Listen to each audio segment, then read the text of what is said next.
Olá amigos, amantes e apaixonados por orquídeas, sejam todos bem-vindos ao canal Orquidicas. Então pessoal, vamos dar continuidade aqui à nossa série sobre o cultivo de plantas no inverno, ok? Se o Will parar de fazer bagunça e deixar eu falar, porque ele tá aqui bagunçando, fazendo baderna aqui. Fala oi pra todo mundo. Will, olá. Tô aqui filmando e eles ficam aqui em volta. Pessoal, o que acontece? Vamos falar mais um pouquinho agora. Então a gente falou sobre as regas, falou sobre o sol, né, a quantidade de luz que a gente passa a ter no inverno, e mostrei para vocês os dois exemplos. O que acontece quando você tem um plantio com casca de pinos, um plantio com um substrato bem drenado, e quando você faz um plantio com esfagno, certo? Então quer dizer, imagina a diferença de condição das plantas, né, nesse tipo de substrato. E aí eu fiquei pensando assim, porque às vezes, quando eu estava no começo do cultivo, que eu assisti alguns vídeos, fora o meu caderninho de plantas, né, que eu tenho listado as minhas espécies, eu também tinha um caderninho que eu ia anotando algumas informações. Eu tinha assim a seção do inverno, a seção da rega, a seção do replantio, porque às vezes a gente assiste vários vídeos até no mesmo dia, e é normal que a gente confunda um pouco as informações, tá? E eu tô falando isso porque eu vivi isso, e até hoje eu costumo fazer esse tipo de anotação e olhar e pesquisar, porque às vezes a gente não tá passando por aquela situação, não guarda a informação ou entende de uma maneira um pouco equivocada, tá? Esses dias eu subi o vídeo das calantes, sobre o cultivo das calantes, e aí eu falei nesse vídeo que eu faço o replantio de todas as plantas assim que elas chegam em casa, pronto e acabou, inclusive de plantas floridas. Mas eu quero que vocês entendam que são condições diferentes, que são situações, tá? Por que eu tô falando isso? Porque inverno não é época de fazer replantio de nada, nem dos catacétums, nem de calante, nem de catleia, se ela já estiver na sua coleção. Vocês estão entendendo o que eu estou falando?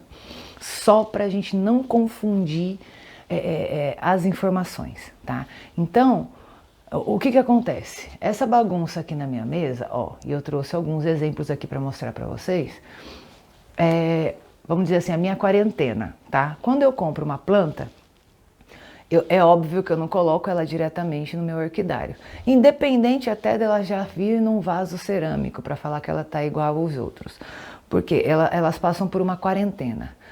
Às vezes é só uma semantena, uma quinzenena, às vezes é sessentena, porque eu tenho planta aqui em cima que já está aqui há algum bom tempo, por causa, né, às vezes eu tenho pouco tempo, às vezes eu demoro um pouco para fazer os replantios. Mas pelo menos uma semana, 15 dias, as plantas ficam aqui para eu observar, para eu ver direitinho, e aí sim eu faço o replantio. E por isso que eu falo que a gente tem que escutar as informações, ter bastante discernimento, entendeu? Porque senão vem alguém aqui no vídeo e fala, mas você disse que eu podia replantar tudo e agora você está dizendo que eu não posso. São situações diferentes, gente. Plantas que você acabou de adquirir, que você tem que ter uma série de cuidados, porque você não sabe exatamente a condição dessa planta, exatamente de onde ela veio, o que tem e o que não tem naquele substrato. Quer dizer, você fez uma padronização bonitinha no seu orquidário, certo? Tá lá tudo com substrato, bem drenado, bonitinho. Aí eu vou dar um exemplo para vocês, ó. Isso é um catasetum, ok? Esse catasetum eu comprei do Bresca, lá em Rio Claro. É um jureense com ouro verde, tá? O que acontece? Primeira coisa, ele tá no vaso plástico. Não dá para saber como é que tá aqui dentro, ok? Mas aqui em cima eu já estou enxergando um monte de esfagno. No cultivo do Bresca, esse é o método dele. Ele tem toda uma tabela de adubação, de regas. Ele que fez isso daqui, ele sabe o que está aqui dentro. Eu não sei, ok? Então o que acontece? Se eu pegar esse catasetum e colocar ou ali onde está recebendo rega ainda, ou jogar ele ali dentro daquela caixa, vai dar BO, concorda? Não vai dar certo. Então eu preciso fazer o replantio dessa planta antes de colocar ela para lá. Eu não sei o que está acontecendo, você vê, Um cataceto nessa época está em dormência, como esse daqui está. E aí eu vou deixar esse esfagno aqui? Não rola. Se eu tivesse lá em Pernambuco, eu poderia deixar. Mas eu estou em São Roque, numa friaca danada, frio que está tendo, choveu 5 dias seguidos semana passada. É uma outra condição. Então, nesse caso, o que eu costumo fazer? Eu falo que eu faço meus Paranauê aqui, antes de plantar. É uma época de frio, mas eu preciso cuidar dessa planta para já dar para ela uma condição ideal, tá? Então eu faço aqui sim, eu faço vamos dizer, uma calda com um inseticida, entendeu? Para que eu jogue nessa planta assim que ela chegou, faço o replantio dela. Olha que interessante, são duas coisas diferentes. Então eu tenho uma planta que está aqui, que eu peguei em Rio Claro, certo? Que veio lá do Bresca, nesse método de plantio. E esse daqui é um Catasetum albovirense, que eu peguei no Bela Vista, tá? Olha isso. Essa planta, ó, até soltou. Como é que eu não vou fazer o replantio dela? Mas o método do Bela Vista, que é um lugar quente, olha só, isso aqui não é um carvão, é um outro minério, eles até me falaram o nome. Mas olha como essa planta está sendo cultivada. Vou mostrar melhor para vocês, a planta já está solta mesmo, quer dizer, por que eu não vou fazer esse replantio, né? Não tem porquê, vou largar ela aqui assim, fica aí até o verão, não tem necessidade. Mas olha o substrato que o Bela Vista usa. Ok? E olha o substrato que o Bresca usa. São plantas que vieram de regiões totalmente diferentes. Eu preciso cuidar dessa planta antes dela entrar aqui, de eu decidir onde ela vai ficar aqui nesse período de inverno, ok? Essa plantinha aqui é uma Pleurotaris, que já gosta de mais umidade. Tá aqui dentro desse vasinho, no musgo puro. Mas qual que é o problema de eu tirar essa plantinha daqui, por exemplo, colocar na jangadinha de café? Nenhum problema, entendeu?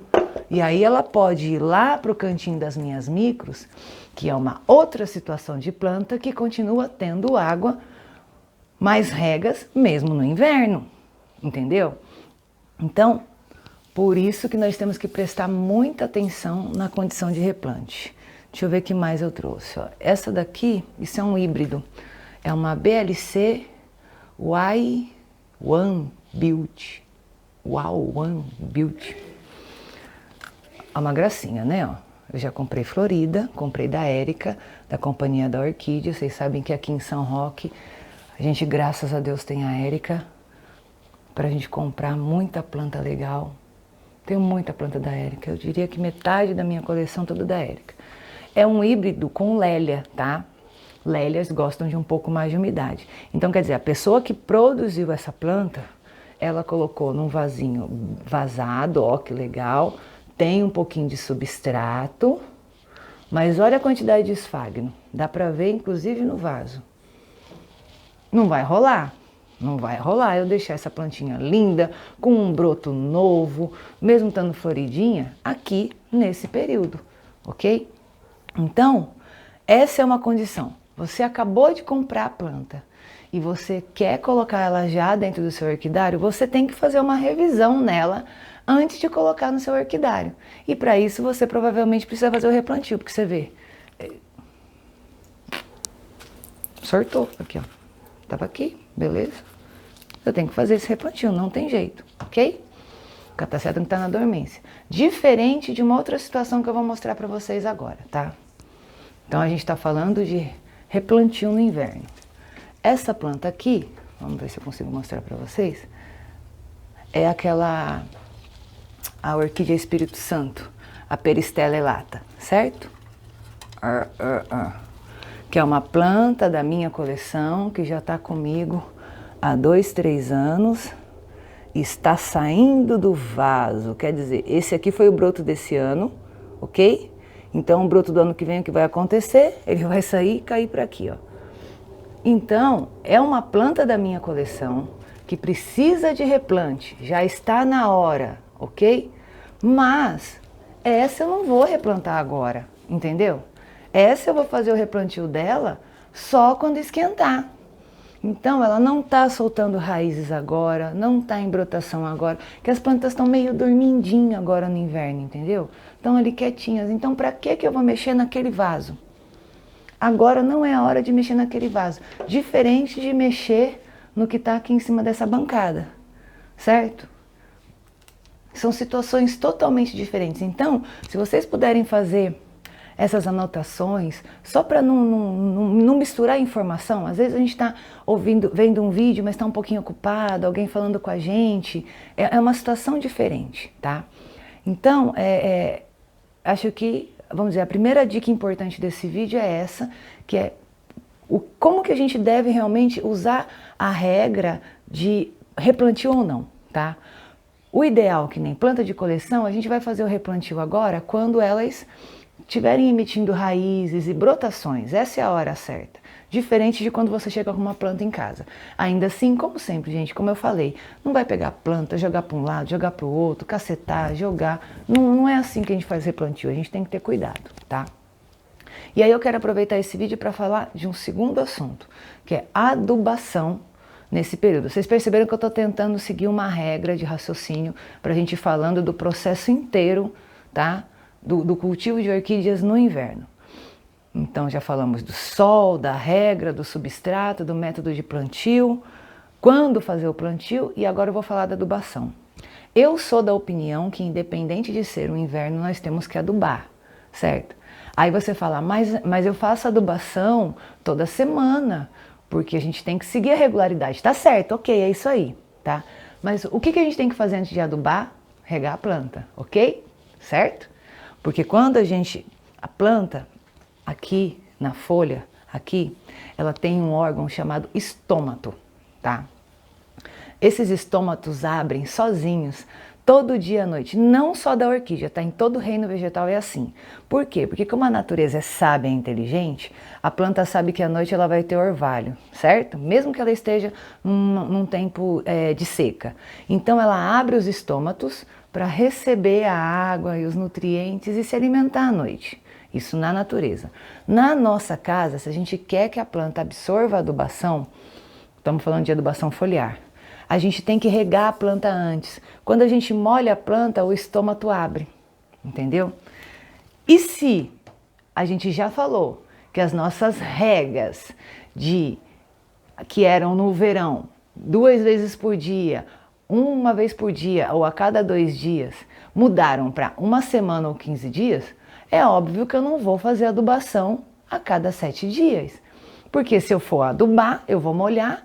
E resumindo, a gente deu um tchutchu, confundiu todas as coisas e essa não é a regra. Então, eu sou da opinião sim que a adubação deve continuar, exceto para catacétums, tá?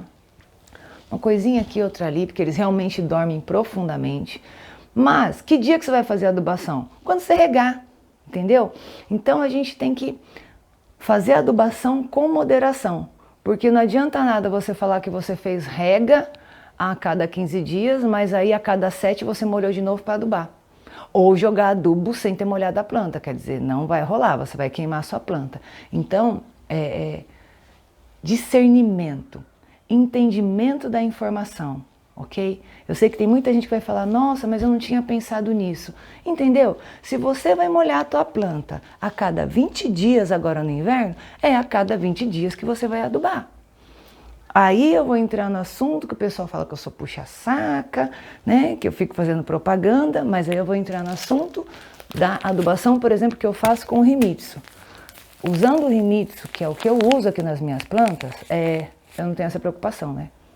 Que, por exemplo, agora no inverno, independente de eu estar regando ou não, eu tenho a minha planta adubada todos os dias. Porque eu coloquei uma colherzinha de Himitsu e ele fica agindo por 3 meses, entendeu?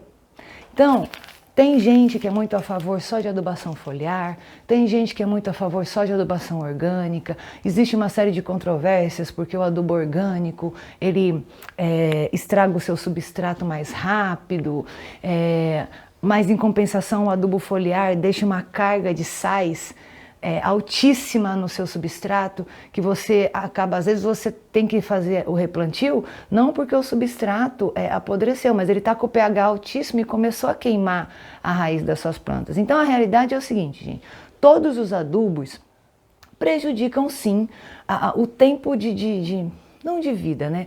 A duração do seu substrato. Cabe a você decidir o seu método de cultivo, decidir o seu método de plantio, para você usar uma regra. Não fica aquela história, hoje eu uso foliar, amanhã eu uso Remitsu, amanhã eu uso bolinha de osmocote, daqui a pouco eu pego o pó do café, né? Essas histórias aí, jogo o pó do café lá dentro. Define um método de plantio. Você vê, quando eu falo que o Remitsu, além de ser um adubo extremamente eficiente, de fácil manuseio e de um excelente resultado, ele é eficaz. Por quê? Nessa época, principalmente quando eu não tenho tantas regas, certo? Eu continuo com as minhas plantas adubadas, por quê? Porque eu tenho Remitsu no vaso, entendeu? Agora, tu gosta, a adubação, ela é eficaz, tá? Não importa que você use Peters, não importa que você use o Fertiplus, que é um excelente adubo também, desde que você siga a regularidade.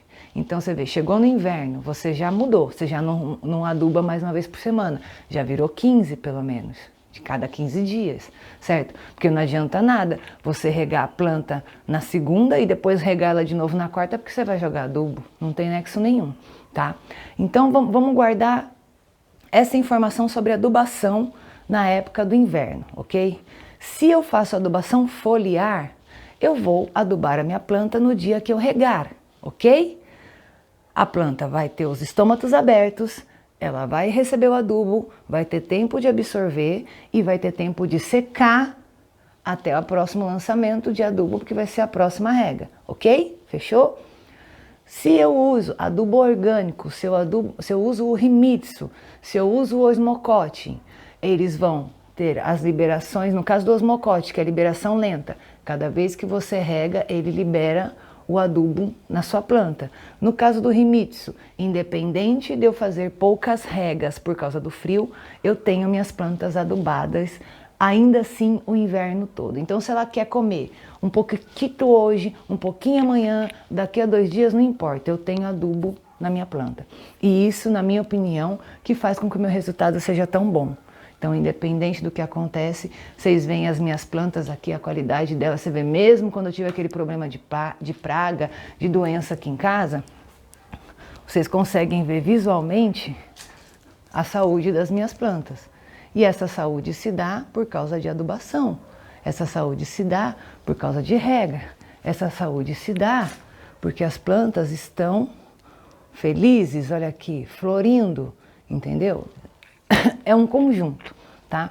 Mais uma vez, olha só, essa Ludigese, deixa eu ver se eu consigo mostrar para vocês. Olha aqui, cheio de botão, cheio de espata, touceiras. Então, tá aí a minha opinião sobre essas situações no inverno e mais uma, vamos dizer, mais uma explicação de por que eu uso certos métodos. Cabe a você escolher o melhor método de plantio e de adubação para o seu cultivo, ok? Não esquece que se você faz adubação foliar, não adianta fazer uma vez a cada mês. Você tem que ter regularidade. Você tem tempo para isso, meu bem? Mete bronca, adubação foliar ali. Você começa a falhar, você não consegue fazer certo, você não tem horário, você tem pouco tempo, né, livre como eu, escolhe um método que seja mais eficaz para o seu cultivo e que te traga resultado, que é o que acontece aqui em casa. Eu acho que não tem dúvida nenhuma quanto aos meus resultados. Você vê até o meu Catasetum longifolium, eu uso Remitsu, quer dizer, eu uso Remitsu até em Wanda. Então, já expliquei para vocês como é que eu faço. Então vou finalizar esse vídeo, que ele ficou muito longo, mas agora a gente abordou plantio, replantio e adubação no inverno, ok? Um beijinho, até o próximo vídeo. Tchauzinho!